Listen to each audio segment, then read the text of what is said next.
Yeah, so hey, I think we're live. I'm here with Classical Theist. How's it going? Hey, good to be with you. It's going pretty well.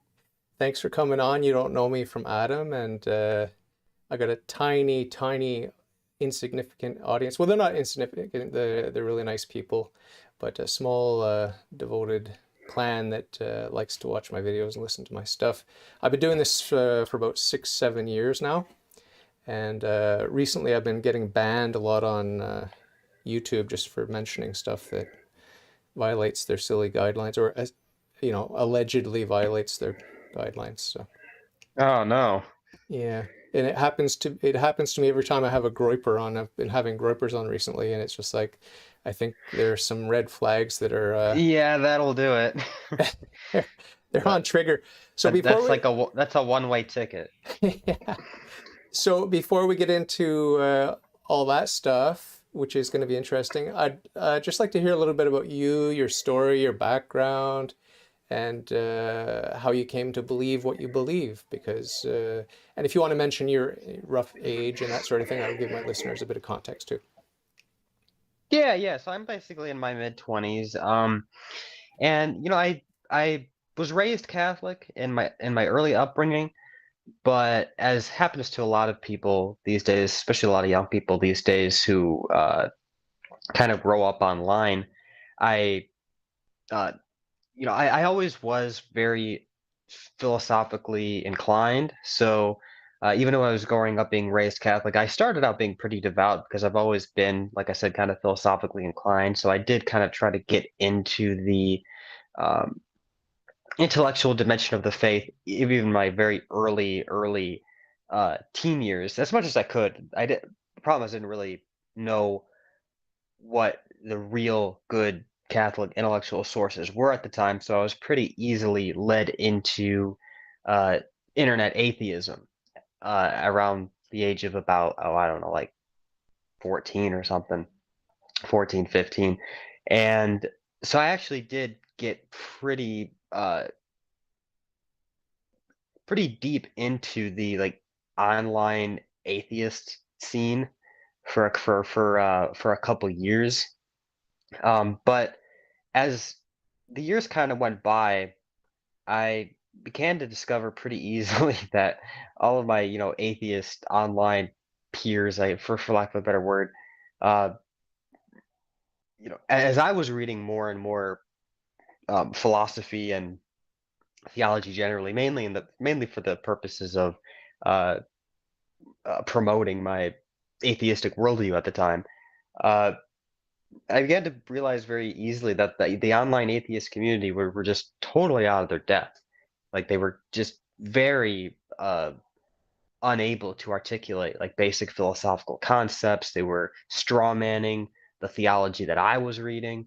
And I guess out of an interest to sharpen my own skills, I decided, well, why don't I delve into uh, Christian philosophy a little bit deeper? Not in the interest of trying to find the truth, mind you. I didn't want it to be true at the time, but out of the interest of sharpening my own arguments against Christianity. But uh, eventually, this led me to discovering Ed Feser's article.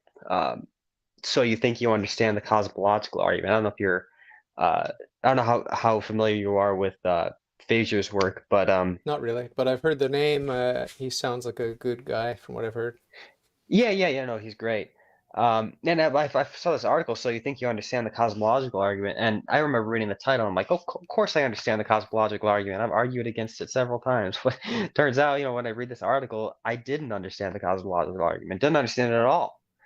So that sort of was the first, what was the first time that I was really kind of caught off guard, not really knowing how to respond to a theistic and Christian argument, and so that led me to really discover that there's actually this entire uh, rationally grounded metaphysical system of thought that undergirds the central claims of Christianity. I didn't really fully realize that. I mean, I knew that there were arguments for the existence of God, but at the time I was primarily familiar with people like William Lane Craig, modern Protestant theists who argue for God primarily on the grounds of experimental science. And I've always found those arguments to be kind of shaky. I still find them to be shaky to this day, honestly. Yeah. But I wasn't really fully familiar with the the way to argue for God's existence from the medieval Catholic tradition. So, for example, I had no idea that the Catholic Church uh, and her medieval theologians in particular, I had no idea how they even conceived of uh, what is really meant by God. Of course, can't know what God is and on this side of heaven, but in terms of coming to a basic understanding of what we mean when we use the term, I always thought that it kind of meant like the highest instance uh, of being. So like what would really be translatable in the Catholic understanding as just like the highest angel, say. I didn't really realize that there was this understanding of God as the very sheer act of a subsisting being itself. I didn't really understand. I didn't know anything about divine simplicity. Uh, I didn't know anything about the argument from essence and existence that's articulated by St. Thomas, and I just had. And I also wasn't really familiar with arguments for philosophical realism, um, and that whole uh, worldview really opened my eyes into this uh, way of thinking that I've never been exposed to before. But it was immediately actually pretty uh, attractive to me. So I kind of I didn't want it to be true at the time still because I didn't want to necessarily conform to all of the moral demands that would come as a result of embracing Catholicism. So I just thought, okay, maybe I do find these arguments persuasive, namely like the argument from change that St. Thomas articulates, the argument from essence and existence. So like, okay, maybe I'll buy into this generic kind of theism, but well, what does that have to do with Christianity? Nothing. I thought at the time, Christianity still struck me at the time as just filled with unnecessary claims of you know supernatural occurrences for which there's no evidence, blah blah blah. But maybe I kind of buy into this notion of uh, a, uh, an ultimate source of all things, right? Um, but then as I began to think about it a little bit deeper, I began to realize, well, um, the central claim of Christianity is actually not something that's you know uh, inexplicably added on to classical theism. Uh, it actually congrues very fittingly with it. There's this notion that you have this conception of the divine that is that you know bestows his uh, bestows upon creation a participation in his own being, and he's also infinite. He's infinitely good. He's infinitely wise. He's infinitely loving. And so, would it not make sense, therefore, for this infinite God, infinite uh, wellspring of being, of, of goodness, of existence, would it not make sense for this reality, given his own infinitude and given his own fecundity, would it not make sense for this divine reality to, you know, bestow upon creation the greatest union with himself, given what we know about this reality from those metaphysical arguments? And I thought, well, I guess that would make sense. And what would that end up looking like? Well, I think it would look like a lot like the incarnation. I mean, I don't know if I kind of want to stop here and reflect on this a bit with you, Sure. but that's kind of the basic trajectory of where my thinking uh, led me to, and it was really through embracing this fundamental coherence between the doctrine of the incarnation and uh, and classical theism that led me to realize the rational inescapability of Christianity. And then after that, I kind of said, okay, I fully buy into this notion of the incarnation. It's actually the most beautiful idea I've ever encountered. And I can't see life making sense without it. So I have to buy into the central premise. And if I buy into the central premise, well, what is the historical uh, the historical complement to that? Well, it's this explosive movement that happened 2,000 years ago that's predicated precisely on this idea. And the early apostles weren't doing all of this abstract metaphysics. They weren't doing all of this uh, intellectual work. They were proclaiming the gospel on the basis of historical witness. On the, like, we've seen this guy. He claimed to be God, and he died, and then he rose. I've seen it. And what does Saint John say? He says, who we have seen, whom we have touched."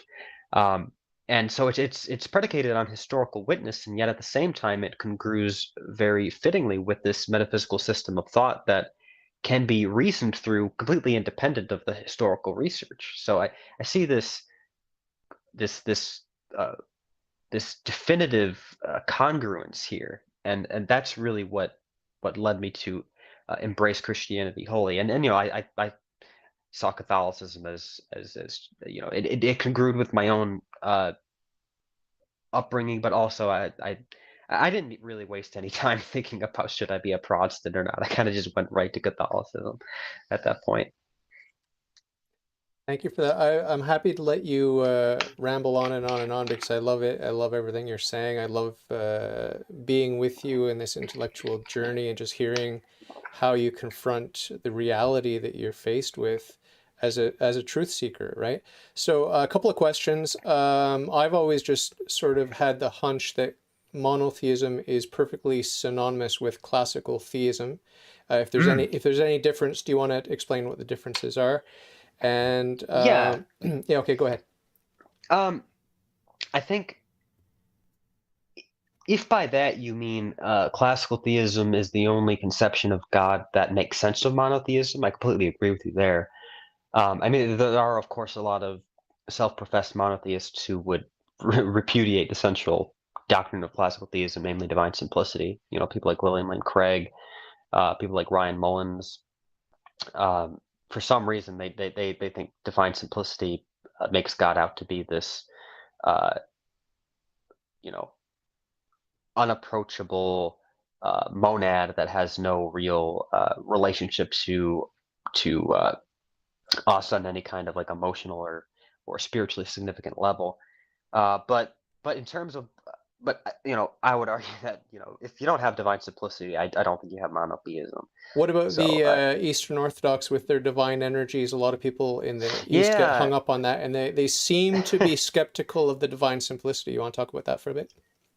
yeah, I think that's actually really, really important. Now you got to be a little bit careful because there are a lot of Eastern Orthodox who would consider themselves Palamites and but who would not have this hang up about divine simplicity because there is a way to conceive of this essence energies distinction in a way that's uh, Sorry, I'm in a call. Sorry, that's my wife oh just arrived. Sorry. oh yeah, no problem.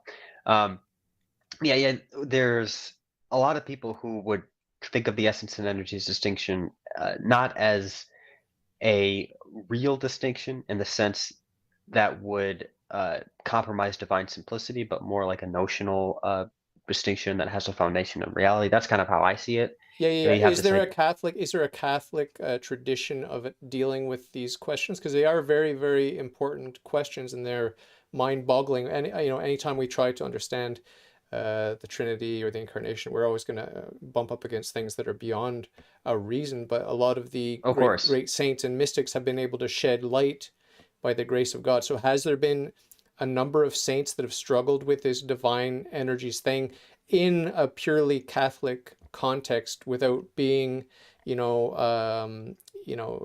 limited to the Eastern Orthodox promotion of this idea?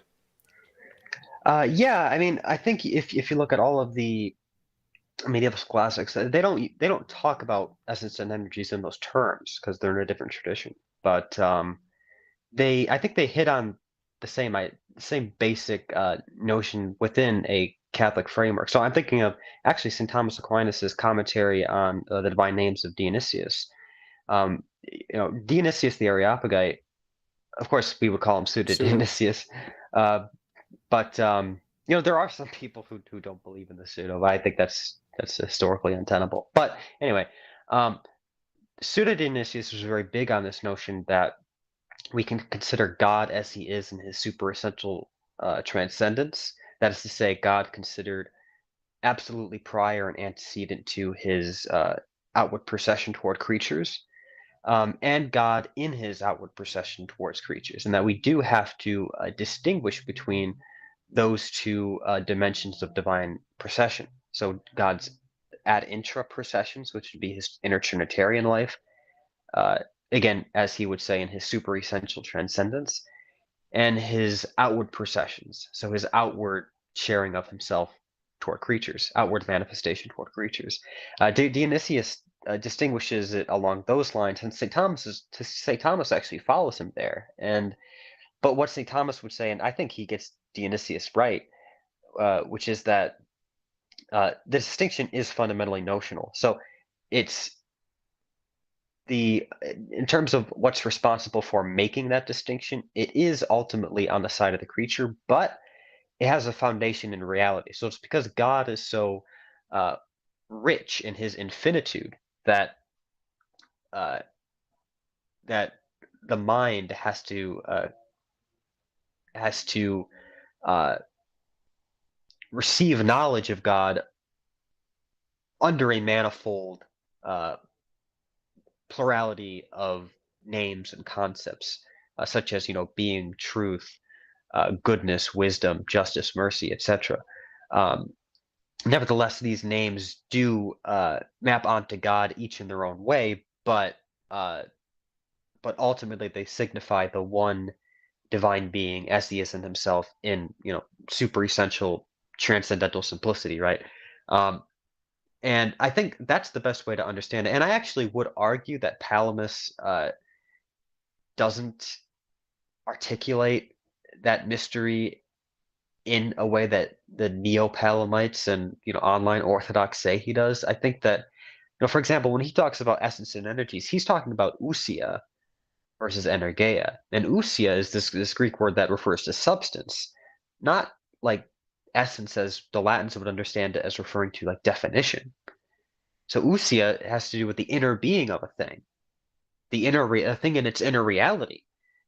And that kind of would very well map onto what Pseudo Dionysius is talking about, which is God in his inner reality and his inner transcendence notionally distinct from his outward procession towards creatures, which receive the divine reality under a manifold plurality of finite modes.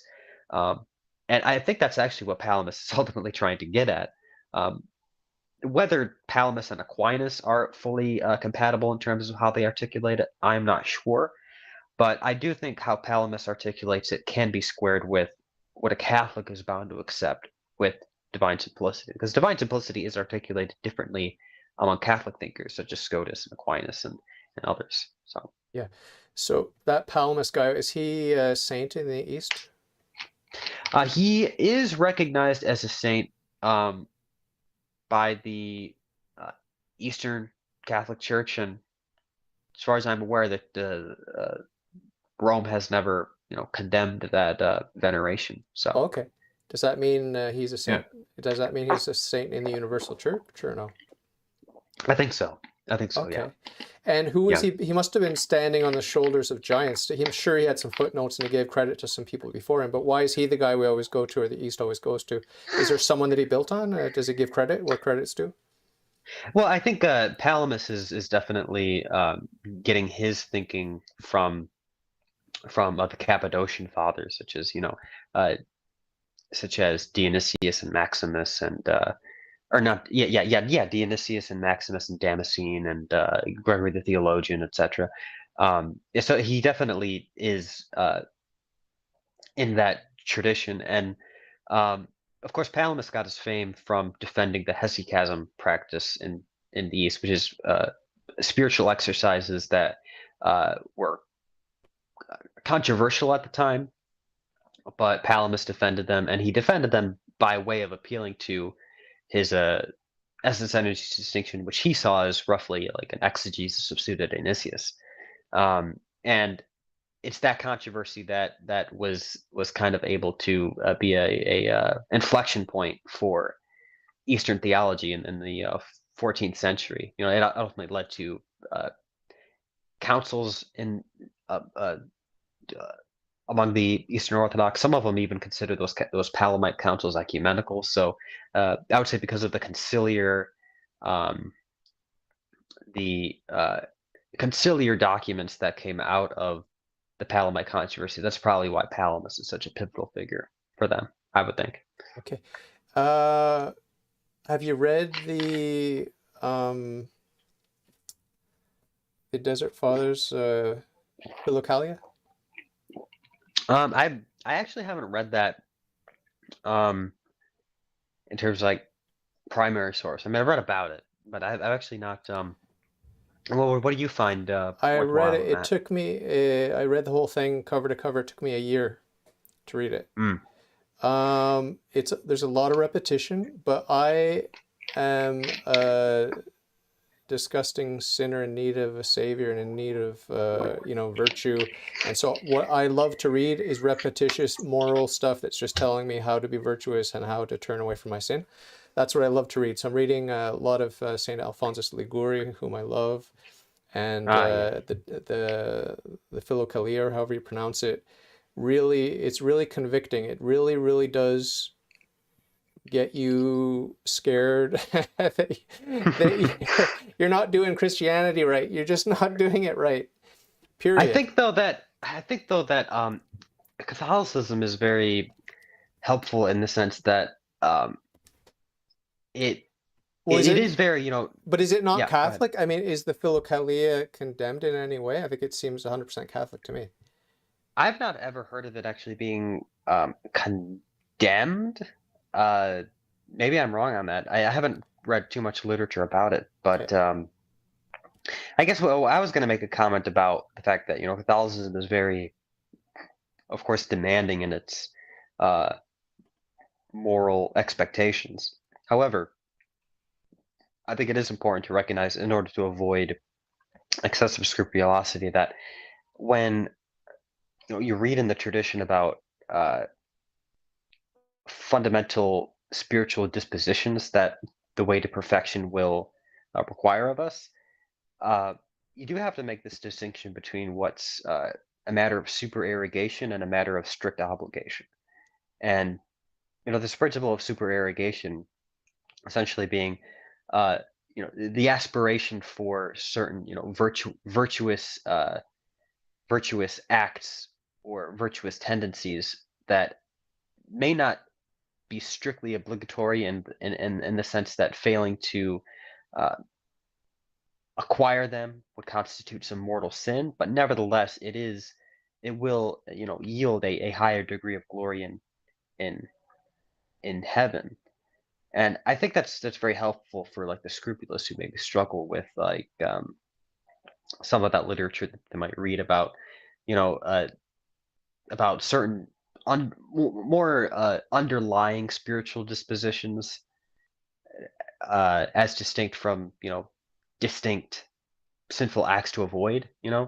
Um, and I think it's helpful to recognize that some spiritual dispositions are we should aspire for them, uh, but so long as you are avoiding what the church recognizes as mortal sin, you don't have to live in you know necessarily trembling fear, even though we should always be trying Mhm. to aspire for the greatest possible virtue and state of perfection in this life. Yeah, yeah, I agree 100%. And, because I'm Catholic, I've got such a balanced source of wisdom among the saints. It's incredible the spectrum of perspectives. Even in the Bible, you can see in the New Mm, Testament, you can see a spectrum of perspectives.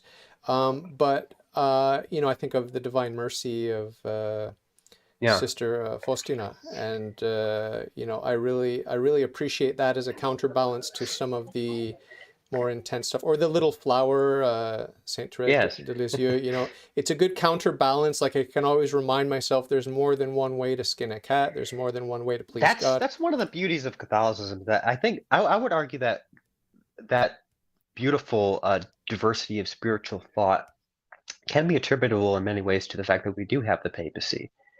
Because how would you expect a Franciscan and a Dominican and a Benedictine and a Jesuit to get along if not for the principle of unity in the Roman Pontiff? I thought you were going to Yeah, say. if we didn't, I thought you were going to say they all walked into a bar like it's a joke. You oh got yeah, I a mean, Jesuit, sounds like that, Benedictine, and doesn't whatever. it? But you know what I mean? It's like Yeah, if we didn't have the Pope, I'm sure that all of these groups would have like become their own Christian denominations in yeah, very yeah, short order. yeah. I think about the Franciscans, the You know, Dominicans. for example, I think a really good example of this is the Dominican uh, the Thomists versus the Molinists when it comes to like efficacious grace. Ah. You can tell like there are so many times they want to anathematize each other, but the Pope just won't let them. Yeah, yeah, Pope's like, you guys just got to settle your differences, and you can debate all you want, but you're not going to anathematize each other. yeah.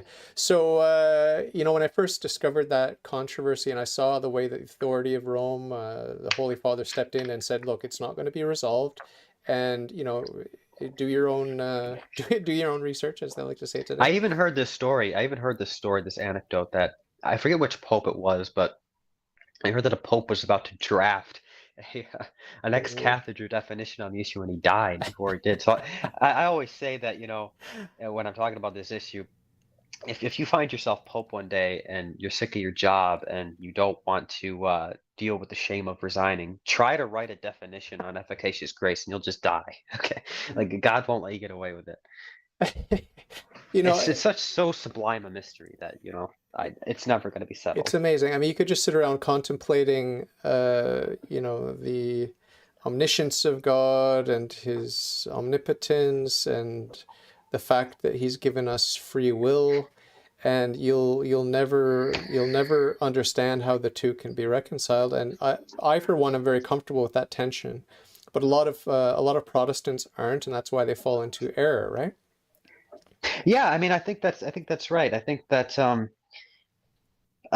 for what I've never really understood the hang up on this issue in particular. I've kind of just always seen it as a sublime mystery that I can try to articulate as best I can, but ultimately, um, I've just never understood why it has led some uh,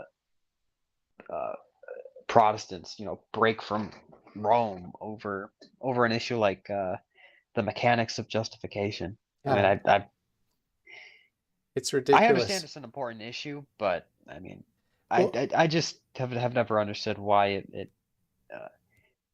the way I yeah, go the ahead. way I see the justification issue is like, I don't know if you've seen fractal images where there's a pattern within a pattern within the pattern within the Yes. pattern. Yeah, Okay, yeah. that's the way I see grace and our cooperation with grace. We only cooperate with grace by the grace of God. So we have an initial grace without which we can't have the faith. We can't do Hmm. anything good. We can't have the supernatural virtues without grace. So this is like the Kickstarter is grace. So the Protestants must be happy. There you go, 1 point for the Protestants. But we agree as Catholics.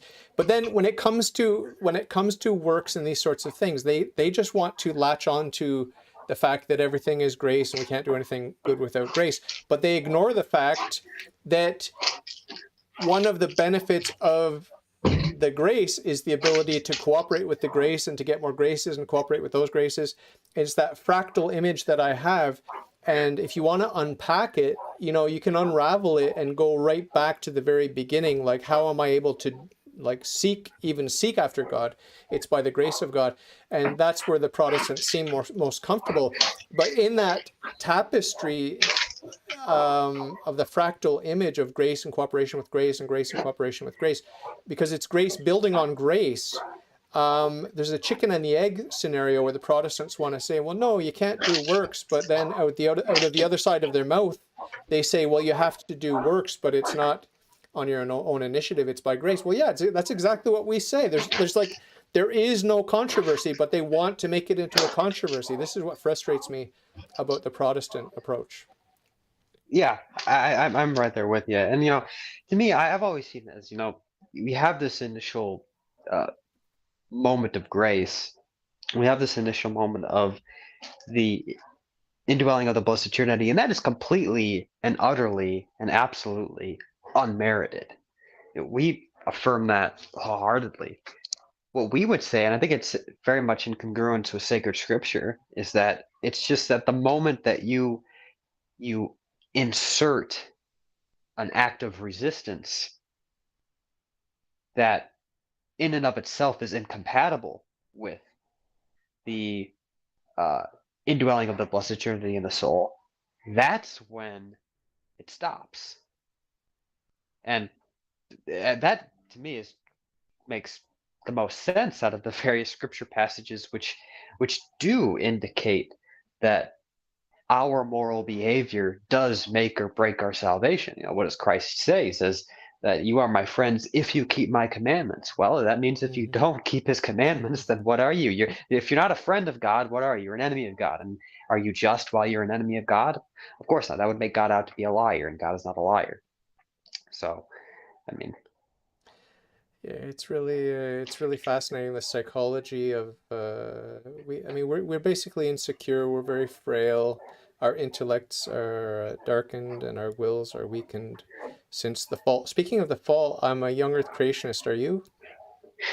I, I'm kind of, I take a slight agnosticism on that issue. Um, I basically I assent to whatever the church teaches. Uh, I don't have any expertise whatsoever in terms of uh, uh, geology or um, scientific history. Uh, I have no expertise in experimental science, so Okay. I try not to stake a position on that, It's a not a definitive question of position on that. it's not a question, just as a little exercise, I'm going to give you my perspective. No Yeah, yeah, pressure, yeah. no pressure. This is just fun to speak with a bright young man and to see what he thinks about this idea. So I came to young earth creationism not through natural science. I studied applied physics. I've worked in quantum physics. I have a published paper that I co-authored in quantum physics. I've worked in astrophysics. I've worked in the Canadian Space Agency. I have experience with hard science, with physics. Okay, physics means nature. It's the examination of nature and the natural causes and effects that we see everywhere. And I don't believe in randomness, and I don't believe in uncaused effects. Okay, Right. so just to let you know, I understand natural science and the limitations of natural science, but the way I came to young earth creationism as a Catholic was by listening to one talk on sensus fidelium. I don't know if you know sensus fidelium. Hmm.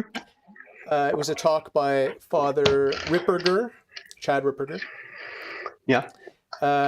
And he just, in an offhand way, mentioned how there can only be, there is dogmatically, there is one and only one Immaculate Conception. Therefore, Adam and Eve could not have been conceived in the womb of any animal because they were without sin, obviously, before the fall. And Right. if they were conceived without sin, then the church's claim that Mary is the only Immaculate Conception would be contradicted by that historical fact of Adam and Eve having been conceived without sin. So that took me instantly to young earth creationism, and I could care less. I could care less, frankly, about the natural sciences and all the mountains of evidence. And what about the starlight? It's from so far away. And what about the fossils? And it's like, I don't care. I don't care. Like, I mean, I've got God on my side. If God's with me, who could be against me? And I've got the dogmas of the church. One of the dogmas of the church is God created a good world, right? He didn't create suffering and death and millions of years of all this carnage and just mayhem. And there are many, many, many good reasons to be young earth creationist and no good reasons not to be. Just think with common sense. Do you want to say that Our Lady is an ape and a fish and a tetrapod and a eukaryote, like all these clades? Because evolution theory is silly, but it teaches dogmatically. It teaches that we belong to each and every clade in our history. So we're apes, we're fish, and we're everything. We're also the bacteria. We're everything in between. What would you say in response to someone who would argue that there may have been an evolutionary history, with the exception of human beings, which could have been created roughly like 10,000 like 10,000 years ago or something, as distinct from the rest of evolutionary history? See, as far as like, I have no like, uh, in terms of like my personal predilection, sure. I mean, I think young Earth creationism is probably the best, the most fitting uh, cosmological picture, and I really have no reason to necessarily discount it. So, I mean, I'd go with it. I don't see a magisterial um, necessity to hold it. I mean, in light of Leo the XIII's Providentissimus Deus and Humani Generis, I think that a Catholic is at liberty so long as they hold to uh, the distinct creation of Adam and Eve as real historical people,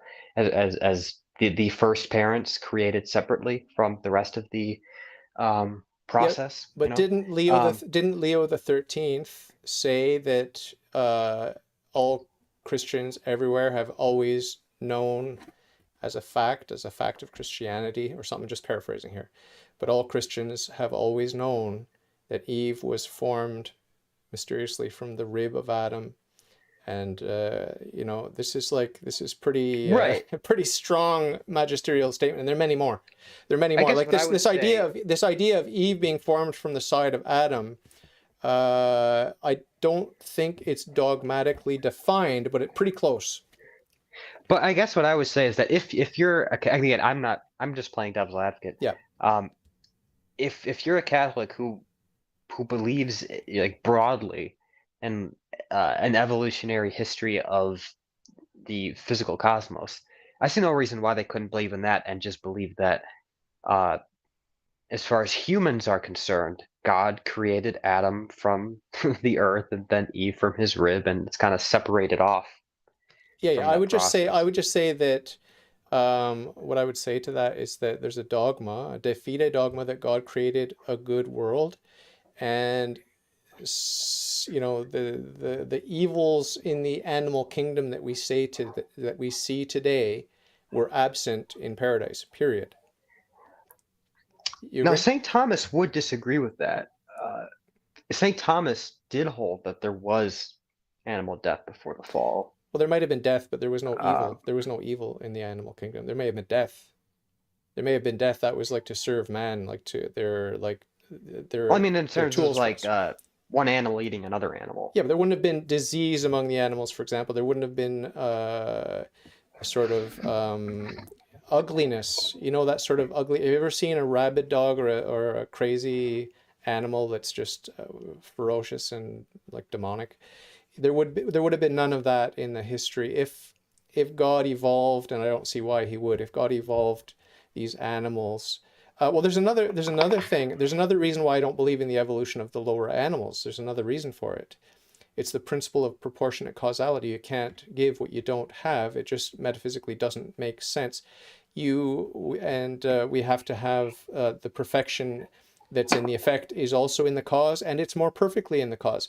So that grinds to a halt any sort of macro evolution. There are many reasons not to believe that the lower animals evolved from bacteria or single-celled animals and stuff like that.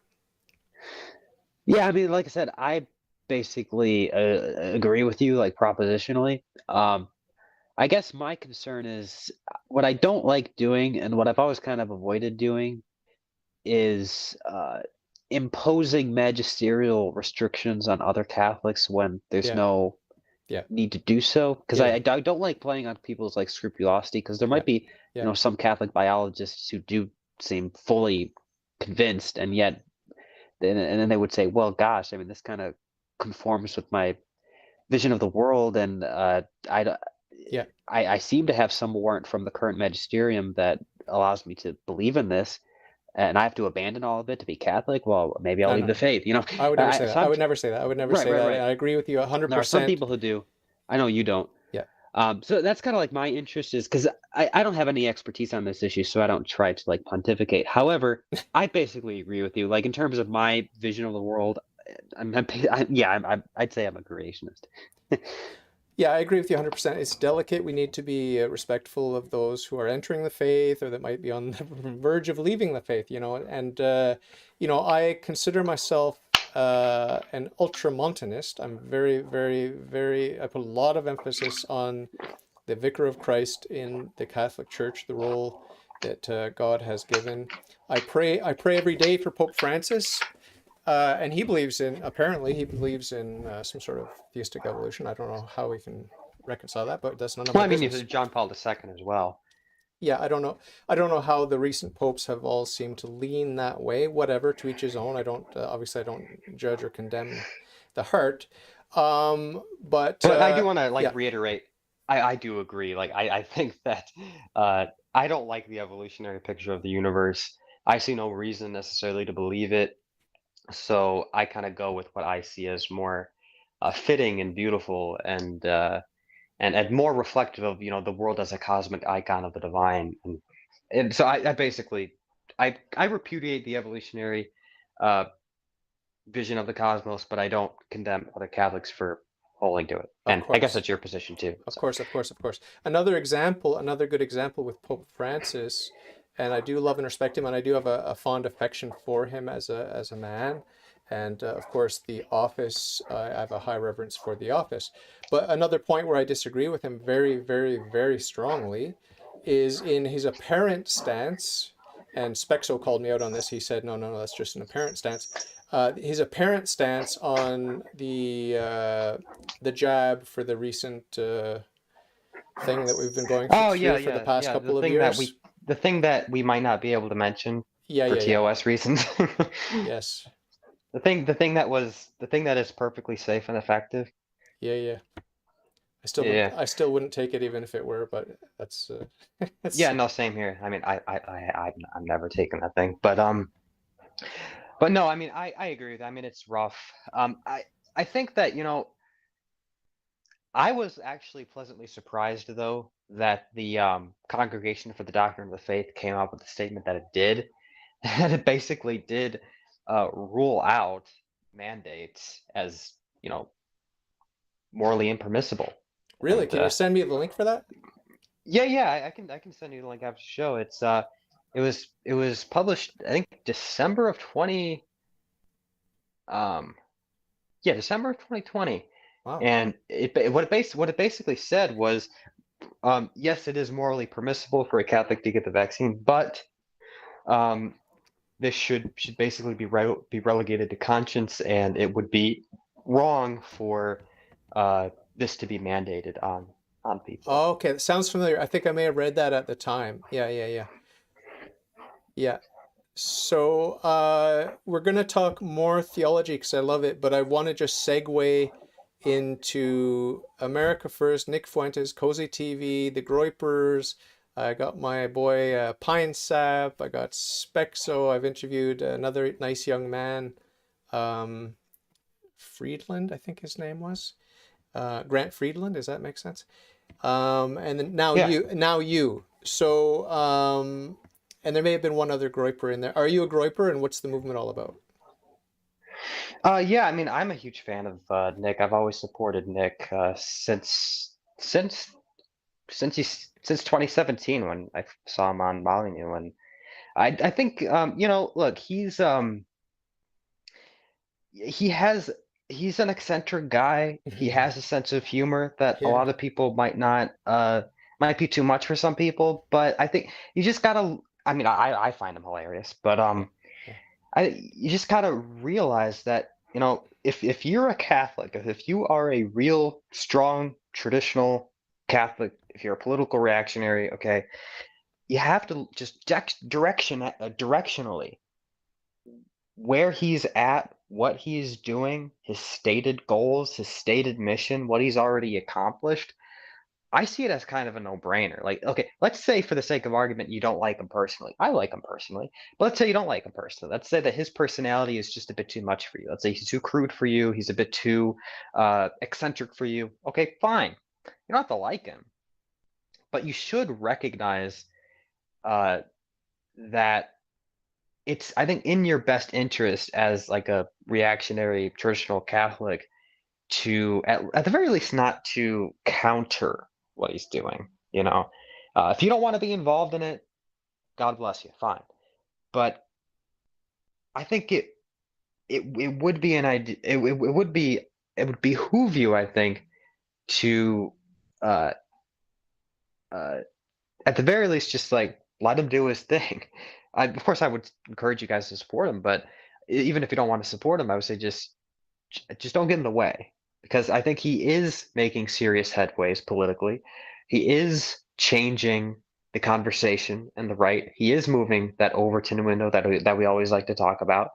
And his stated goals are Catholic integralism. I mean, if you watch his show regularly, uh, he will say more frequently now than before, even, that he wants to see the society, the United States, operate under uh, under Catholic principles, explicitly Catholic principles.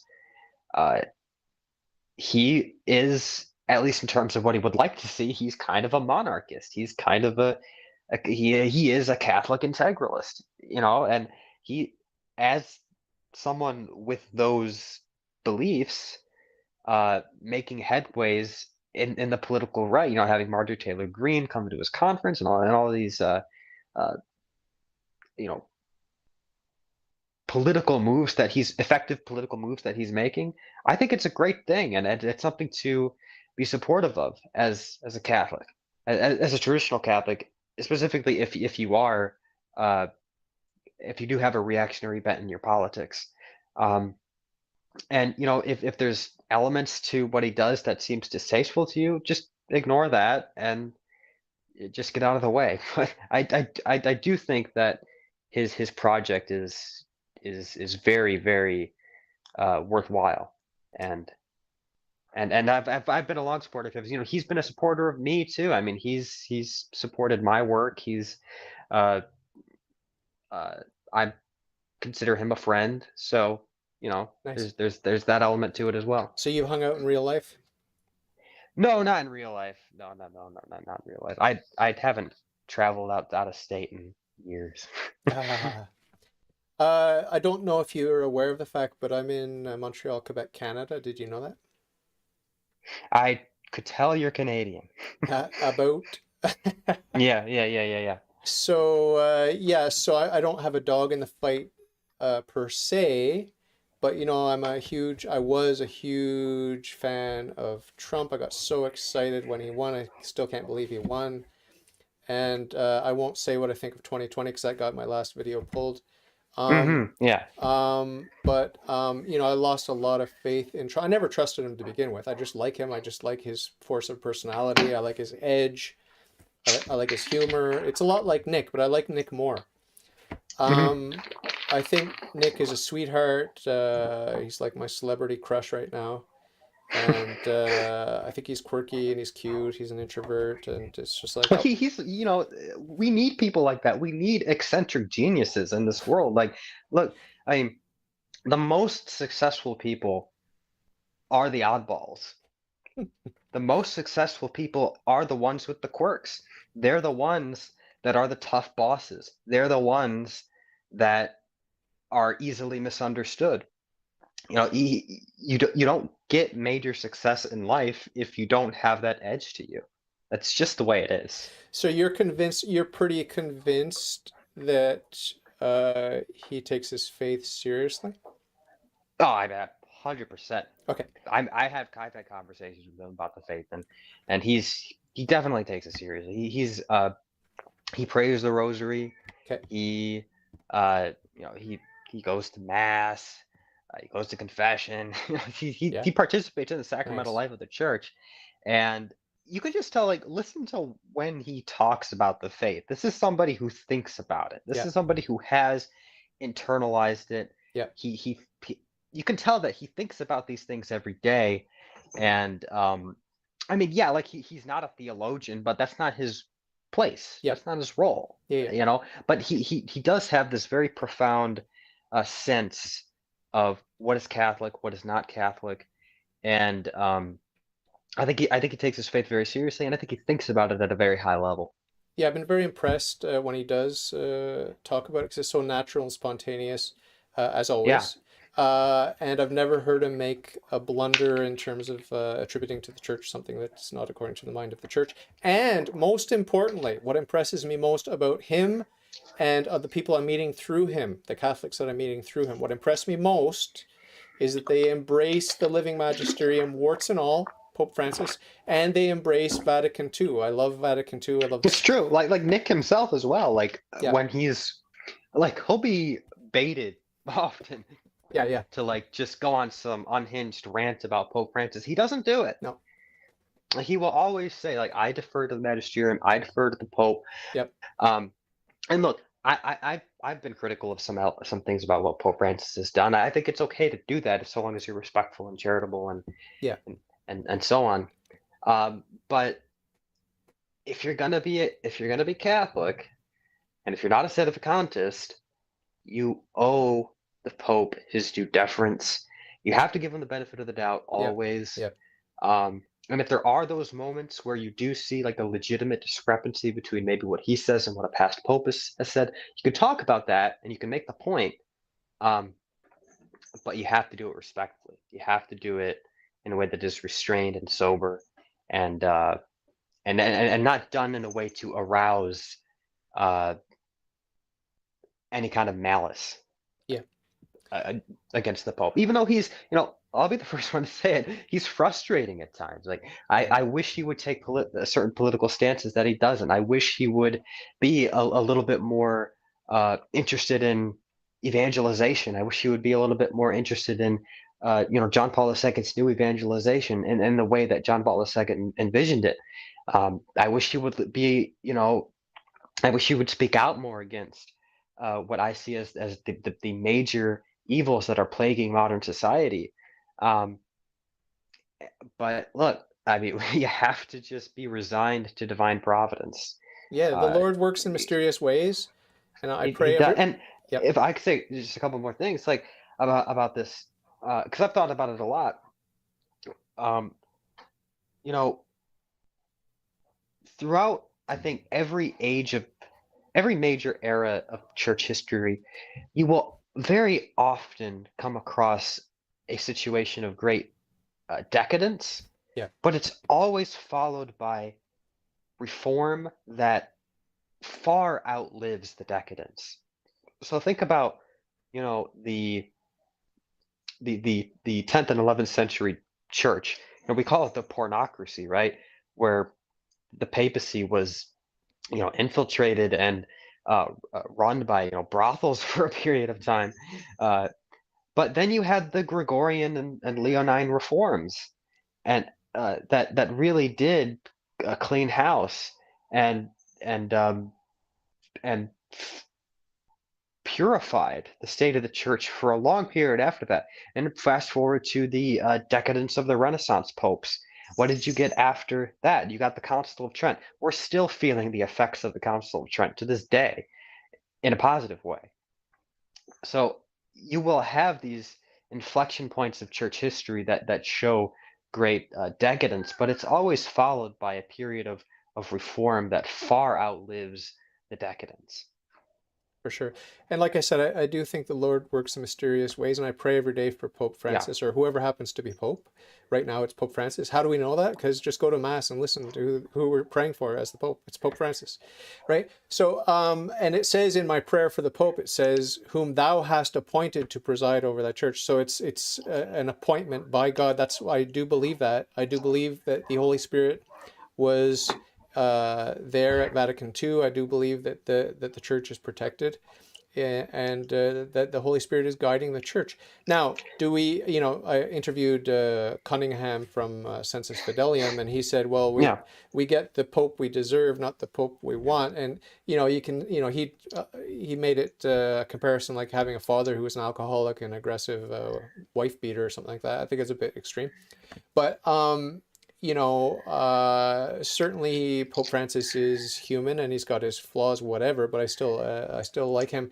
And I like having the mystical connection to Mother Church where I know that God Almighty has appointed him and there's a good reason why. Is it punitive? I don't know. But even if it is, that's wonderful and mysterious. And, I don't blame Pope Francis for the ills of the world and the confusion in the world or the confusion in the church. And I certainly don't blame God. I blame, Satan and Adam and Eve for listening to Satan. And we're in a world of hurt right now. And there's a lot of confusion since the fall. So, Yeah. you know, Also, like, can we just step back for a moment and just realize the fact that we're in a lot of a healthier position than we easily could have been? I mean, look at, okay, just to think about this from a different perspective, from a broader perspective, maybe. Um, in the 1990s, okay, would you say that, workplace feminism has pretty much been thoroughly cemented in modern society by that point? Yeah, obviously it has been. What happens in 1994?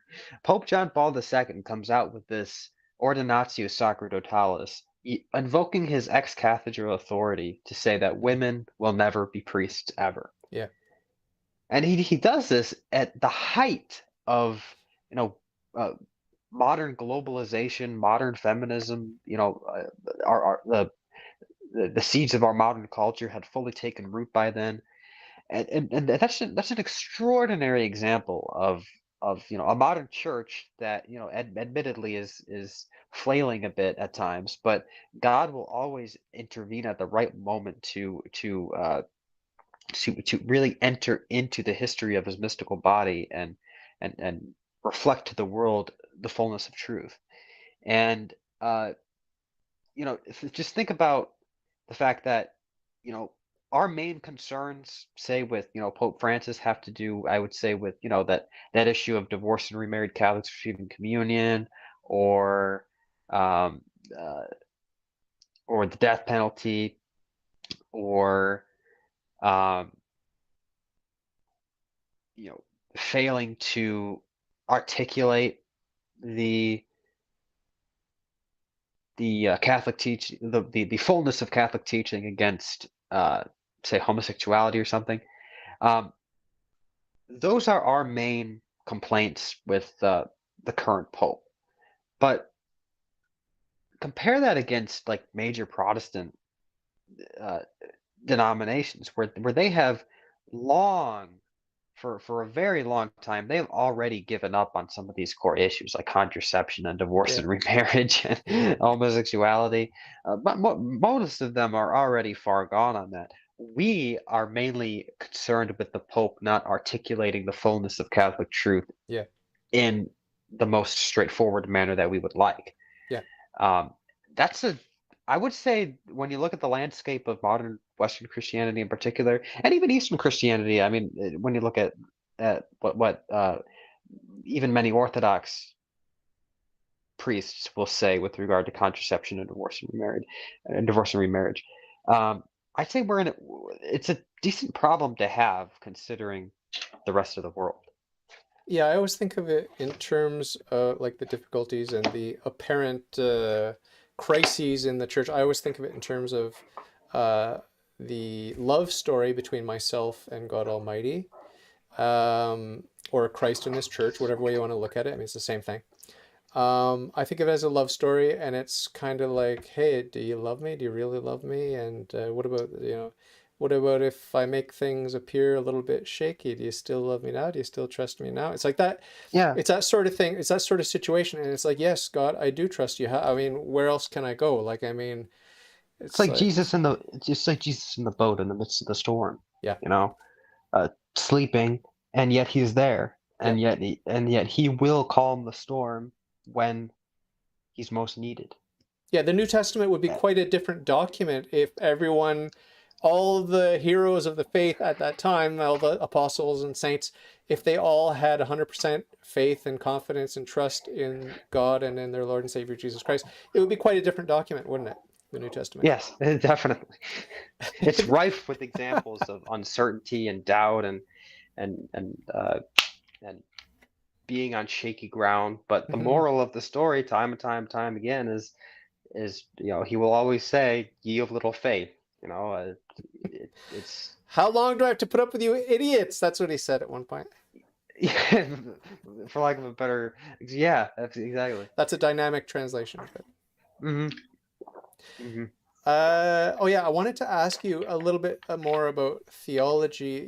Recently I got into a little bit of a quagmire with apparent contradiction. You may have heard me say this if you listen to any of my stuff, but I want to get your take on it. The apparent contradiction between two dogmas, one of them being Okay. reconnection successful. I'm going to wait till YouTube catches up. Okay. Okay, so I think we're back now. Yeah, so there's an apparent contradiction between this dogma that all of the extra activities of God are common to the three persons of the Trinity, and the dogma that only the second person incarnated. What's your understanding of how those two are not in contradiction, please? Yeah, so I guess what I would say about that is, first of all, for first things first, it's not as though the three persons of the Trinity are not involved in the mystery of the Incarnation. They are very much all involved in the mystery of the Incarnation. So it's not as if one person is involved in something that the other two persons aren't. You also have to keep in mind that so basically, I would argue that the Incarnation is the work of the Trinity. It's not just the work of the Son. However, we would say that the human nature is assumed by the Son, and that happens on the side of the creature, who is assumed. There's no intrinsic change in any of the persons. There's no intrinsic change in God Himself. On the side of the creature is assumed by the Son. And the creature is the human nature is elevated to this state wherein his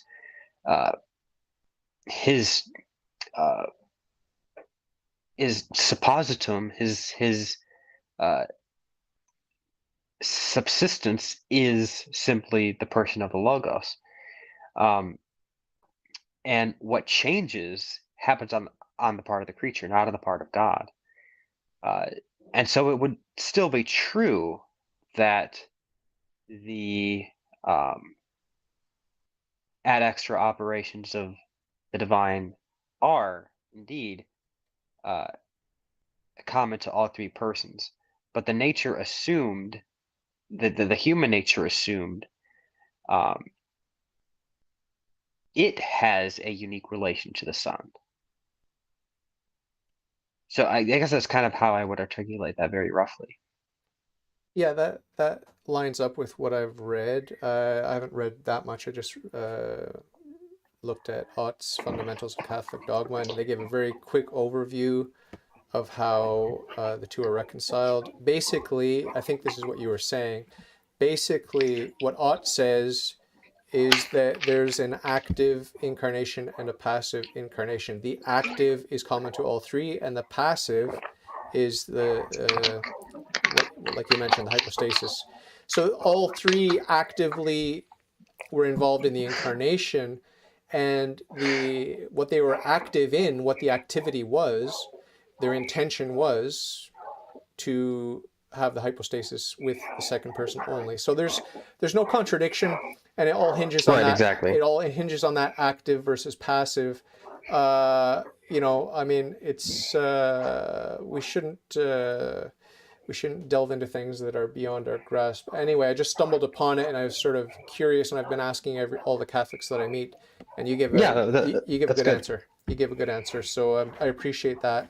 And another thing I like to bounce off people is my idea of the Bible. I don't think we have a copy of the original autographs, and so this is a sort of an apologetics approach with non-Catholic Christians that are obsessed with the Bible. And you could just say, well, look, have you ever seen the Bible? Have you ever touched the Bible? Do you know what's in the Bible? You know, no, you don't Mhm. know. You don't know. You have, I don't know, maybe 99% of it nailed down, maybe 99.9%. I don't know. That much is nailed down, but that's there's a non-zero error level in every Bible that you've ever seen. As far as you know, there's a non-zero error level because you've never seen it in its original. And you're going to be Right. surprised. You're going to be surprised to find out once you get to heaven, if God willing you make it to heaven, you're going to be surprised that you were wrong about a lot of stuff in the Bible because you didn't have the whole thing and you certainly didn't have the correct interpretation, right? So this is an apologetics technique, polemics technique, I guess, against the Protestants who love the Bible, and with good reason, right?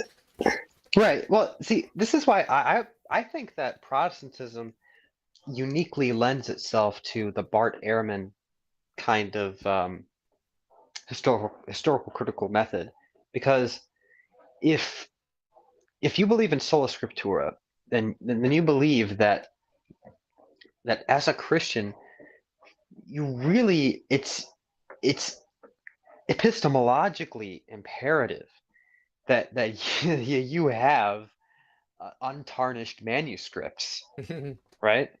Um, Otherwise, you don't. Otherwise, what you consider to be the sole rule of faith, that itself would be tarnished if your manuscripts were ultimately tarnished. Whereas for a Catholic, it definitely matters that, of course, we have sacred scripture, unblemished. However, for example, like if you consider like the Latin Vulgate, right? Yeah. We can concede that the Latin Vulgate may have some, textual errors in it, but what does the Council of Trent assure us? It assures us that there's nothing doctrinally erroneous in the Latin Vulgate.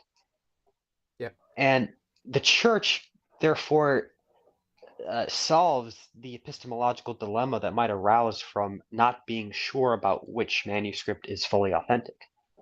Whereas for a Protestant, I think that's kind of a worldview breaking epistemological dilemma, whereas it's not for a Catholic. What does Ehrman say in the context of what we're discussing?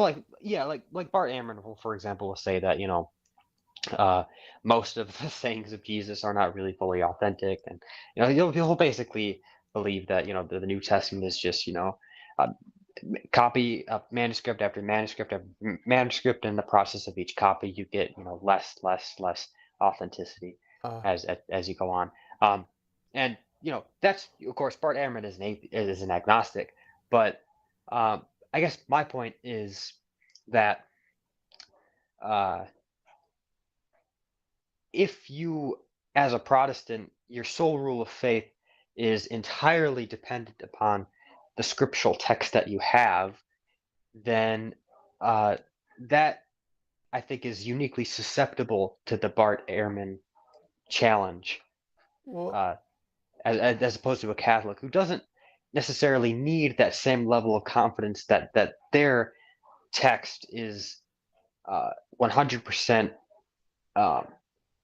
authentic, whereas we can be fully confident that the text that we do have is fully congruent with the deposit of faith that Christ gave to his apostles because of what the Church has codified. yeah, it's just hilarious. The Church teaches that the scriptures are inerrant, not only concerning faith and morals, which is what Trent said about that translation, the Vulgate, but in everything, right? So there is no error. Yeah. There is no error in any of its parts or in its totality. No error, and I believe that. But when I pick up my handy dandy Bible that I got at the bookstore, obviously I know I don't have the real thing. Right? It's a good approximation. I think it's a good approximation. Good enough, because I got a magisterium, so it's good enough. I mean, I could pick up Anton LaVey's Satanic Bible And it's good enough for me because I have the living magisterium of the Catholic Church to set me straight on those things that contradict Christ, right? Exactly. Right. So it Yeah, makes me think that's my about. point too. I was thinking about, as you were speaking, I was thinking about one of my favorite guests that I had on, which is Kent Hovind. You know him, quite a character. Oh yeah. Talk about eccentrics, but real force of character. Quite a guy. He was really hilarious when he was defending the King James version. Have you met these people that believe that King James is 100%? Yeah, the King James onlyists. Yeah. What is up with them? I haven't really followed them too closely, honestly, but I mean, it just strikes me as insane, and just total insanity. Um, I mean, I guess they think.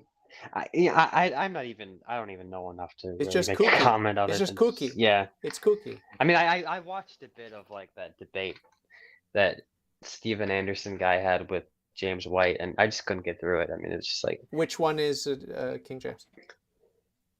oh, the Steven Anderson is the King James onlyist. Okay, and James White, he's some sort of Calvinist or something, or what is he? Yeah, James White is basically, I think, a Reformed Calvinist, and he's he's not a King James onlyist, so he accepts like the NIV or whatever they use. I don't even know what they Good use enough, anymore, yeah. Whatever they use. It's very, very interesting. There's so much to explore in our faith, and the bottom line for me is, are you the choices we're making day to day. This is why I don't follow politics, because I am striving to please God and to not offend God, and it's difficult. It really is difficult. So I want to talk a little bit, if you don't mind, even though it's a little bit more intimate and personal, about your struggle with concupiscence, with sin, and how do you motivate yourself to kill the old man and let Christ live in you. This is really what I Yeah. think Christianity is all about. I want to get to the heart of it. What are some tips and tricks that I you've mean, learned along the way? I'll be open and honest. I used to struggle with um the online addiction years ago. And I completely was delivered from that when I resolved, and it's not true for everybody, so I'm not saying like this is the way that you're gonna get out of it, but um, for a period of time, I committed to saying 3 rosaries a day, Wow. and Full 20 mysteries 3 times? oh, well, 15. You Like, don't do I the didn't do the luminous, Okay. but not that I'm against luminous, but I didn't do the luminous. Do you do the Um, luminous today? I kind of just stick to the joyful, sorrowful, glorious. Okay. I like the luminous mysteries. I just don't Okay. usually do them as my normal pattern of praying the rosary. But no,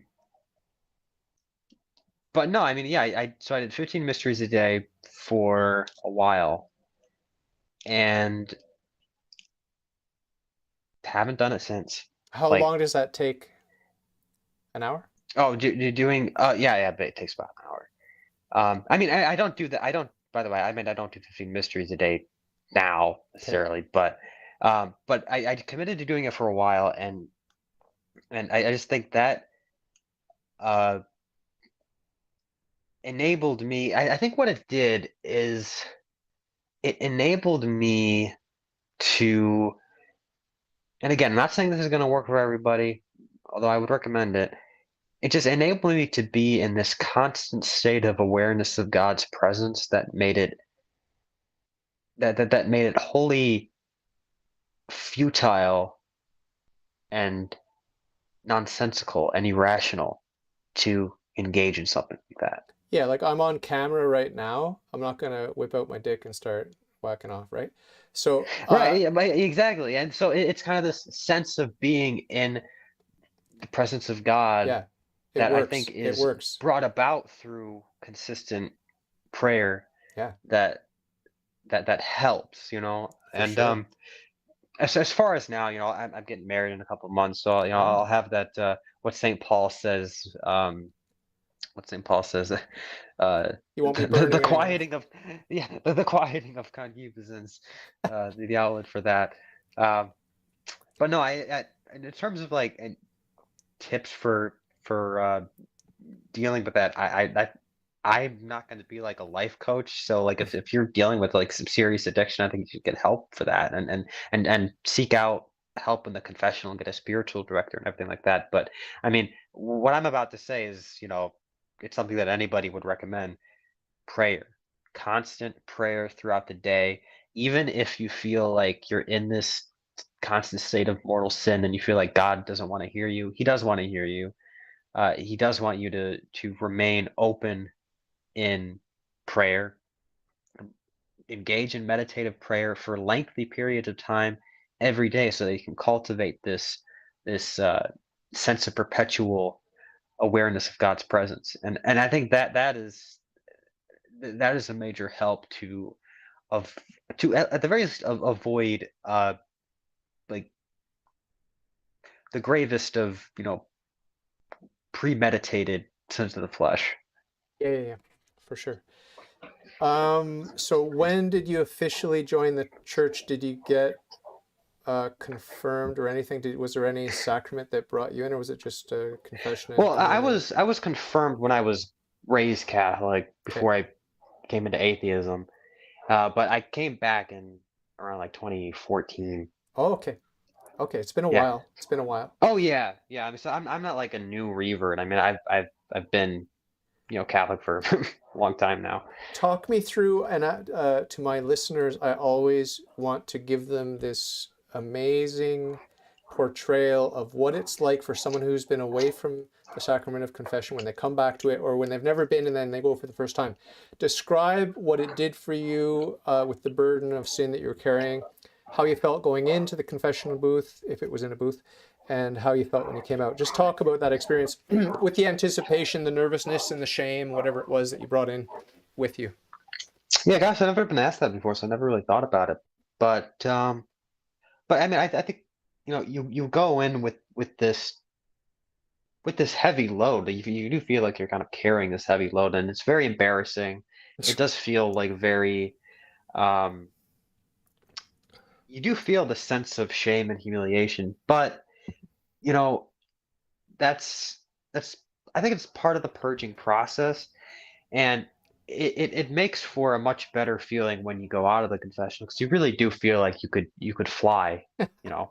You feel so light that you could fly, Yeah, at least that's how I kind of felt. yeah, It's not necessarily going to match onto all of your experience, but of course. um it's just this understanding that the priest in the confessional, he is the presence of Christ as he stands in persona Christi to deliver to you the medicine of the divine physician. And that's what you have to focus on. You don't focus on the priest's character or personality or anything like that. Yeah, Whatever you think that you gotta what you're gonna tell him, he's heard 10 times worse.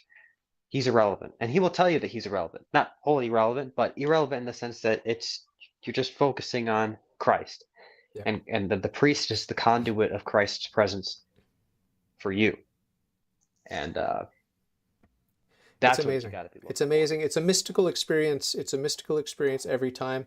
You have to be reverent about your prayer life. You have to be reverent about the sacraments, certainly. Talk a little bit about the Eucharist. Are you able to have a good concentration and participation at Mass, or are you thinking about your next meal like I'm often doing? I'll be honest, and again, I don't want to get too rhetorical about liturgy wars, but it is for me.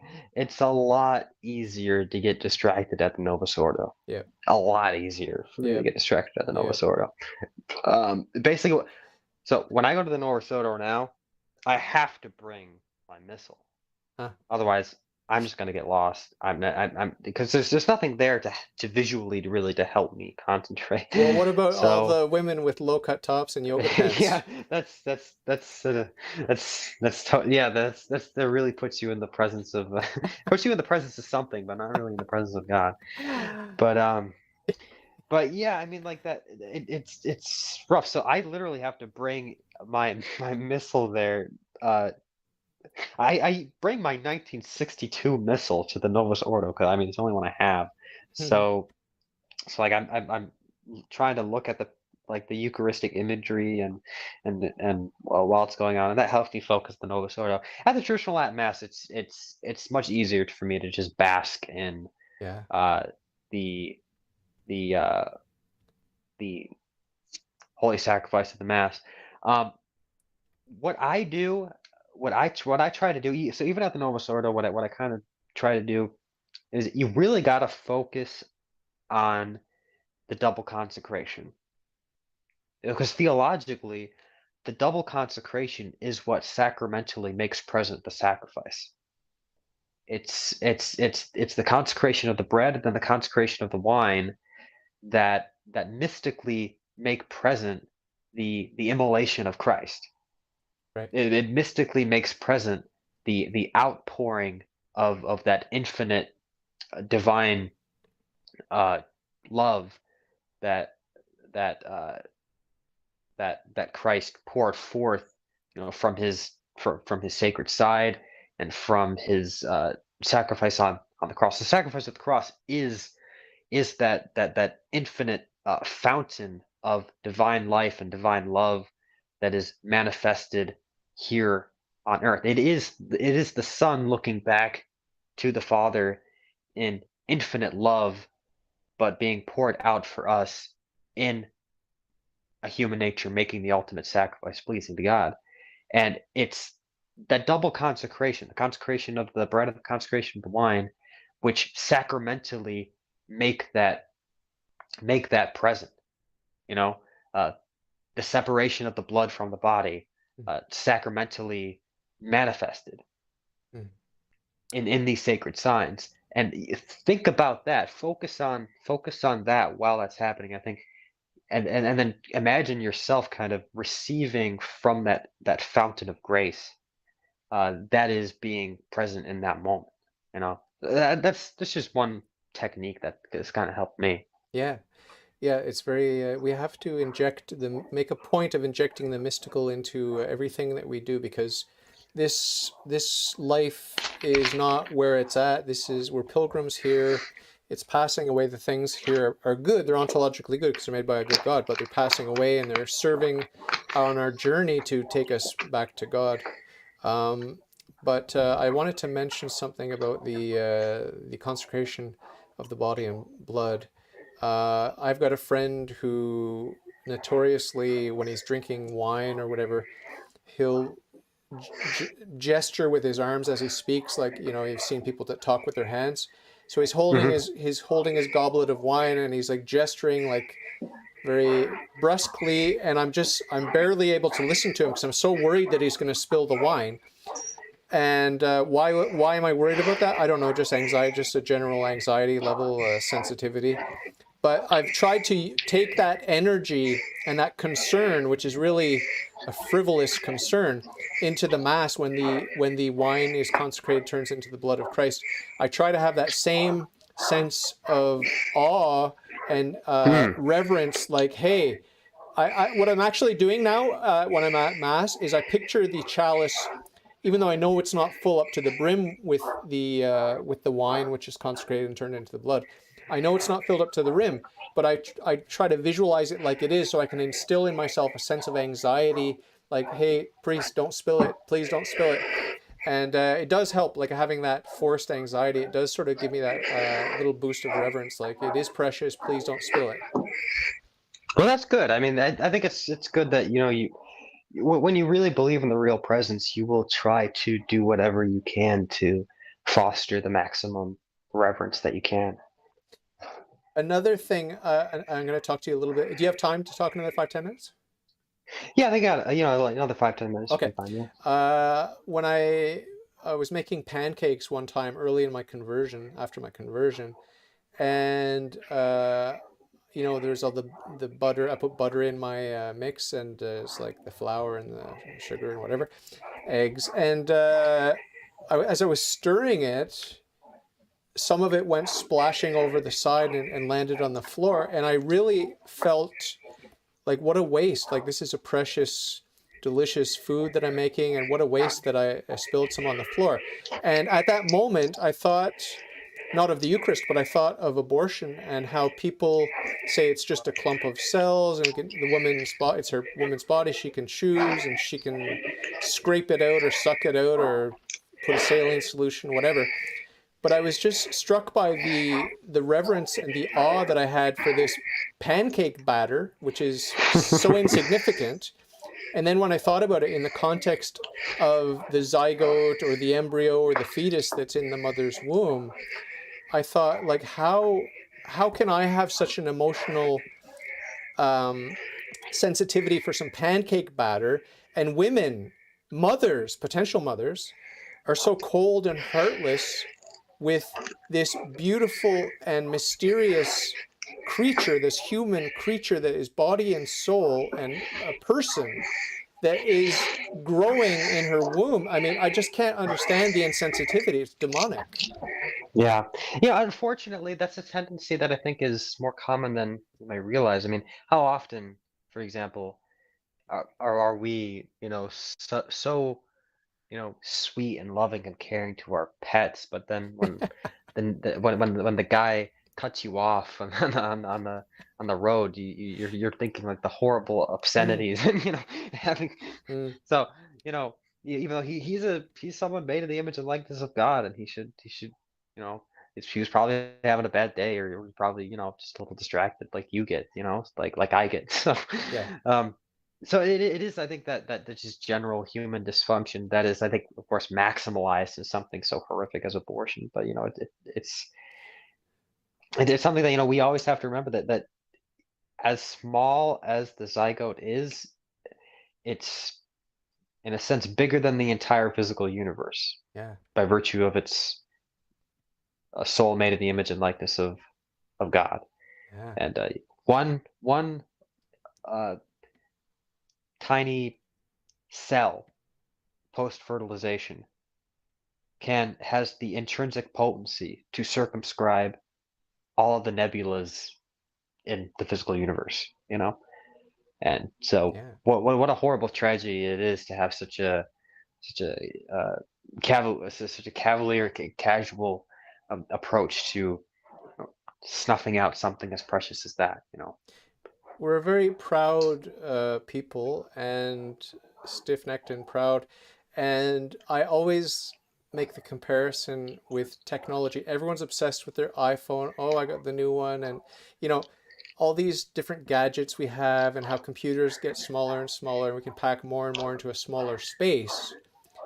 But, do you realize how much information is packed into that human zygote? Like, it's unbelievable, the machinery, the complexity, and Yeah. how it's going to unfold into hopefully one day an infant and a child, an adolescent, an adult, and hopefully all the way to senior, and all the way hopefully to To a sainthood, natural, yeah, to hopefully, sainthood. God Yeah, willing. it's amazing, but people can value their iPhone and the technology, but just they don't seem to appreciate the how amazing life is. It's not a toenail, it's not a clump of cells, it's not a hair. I had one guy recently, I was saying, is the human zygote a human zygote? He says, well, it's a human zygote, but it's not human. I said, what do you mean? You just said it's a human zygote. He said, yeah, but human in that case is an adjective. Well, it's like not- a human hair. it's or like a something. it's an adjective, not a noun. So it's a human zygote, like like when I walk on the beach. Okay, That's a you're a human footprint. human. You're just a human corpse Adult. walking around. Then Yeah. it's like. But Yeah, I mean, well, what I've discovered is that the pro-choice argument, it's one of those situations where, to me, like, for example, when I was an atheist, I tried to be pro-choice. I just couldn't do it. I couldn't. I genuinely, I tried because I during that period of time became liberal on also all sorts of other issues, but the abortion issue I just couldn't shake because it just seems so intuitively obvious to me what it really was. And all of the pro-choice arguments to rob the fetus of its humanity are just grounded in sloppy thinking and just emotionalism at the end Yeah, of the day. yeah. Selfishness. Even like I think the most sophisticated argument they have is like uh is like this idea that um like it's akin to uh self-defense or something. I'm not saying Yeah, that's a yeah, yeah, good argument, but yeah, it's the best they have, and yeah. that's just like insane to me on its face. Everything else is just sophistry, pure sophistry. Oh yeah. I asked my friend the other day, so you believe it's her body? Yes, it's her body. Okay, so at that moment in time when she's pregnant, she's got two heads, two brains, two hearts, eight limbs. Yeah, yeah, she does. Okay. Well, if life does not, like, what is the first stage of human development? Because all of the biology textbooks say it's the zygote at conception, fertilization. You're saying that's not the first stage in the development of a human being. So what is the first stage in human development of a living human being? Just the And magical passing from the birth canal to outside, I guess. Like, yeah, he said when you cut the umbilical cord, boom, now it's a human being. Oh, okay. I mean that's literally just magic. I mean that's not it is. It's magical thinking. They like to poke fun at our uh Miracles. our miracles, our sacramental system or whatever, but first of all of that is thoroughly intelligible. This is just like hocus pocus, pop ping. It's not grounded in any kind of science. It's not grounded in any kind of philosophical reasoning. It's one of those issues where they just I think they just can't look their own position in the face Mm. and recognize the barbarity of it, and so they have to revert to these gasping at straws arguments. You mentioned hocus pocus. You know the origin of that word, right? Yeah, I do. I do. Okay. Yeah, yeah. This is my body, this is my flesh. Yeah. Hoc est corpus meum. Yeah. So very nice to meet you. I appreciate it. I hope you come back and talk some more. I'd like to talk about all kinds of Catholic stuff with you. It's a real pleasure to meet you. You're a bright young man, humble, down to earth, with common sense and a lively faith. It's just a real joy and inspiration to meet young Catholics. And I've been meeting a lot of them, like I said, because of my interest in this Groyper movement. So I really think there's something good going on there, and I applaud you and continued success with what you're doing down there. Well, thank you so much. I really like what you got going on. I think that you have. I'm really just I kind of blown away by your inquisitiveness, by your um, by the kinds of questions that you ask. It shows that you think about these things at just a very deep level, and I think and I wish you all the best. And yeah, I'll be happy to come back. Yeah, Excellent. Thank you so much. Take good care. And if you do see Nick, tell him I love him. I will. Yeah, Bye. absolutely. God God bless. bless you, man. Bye.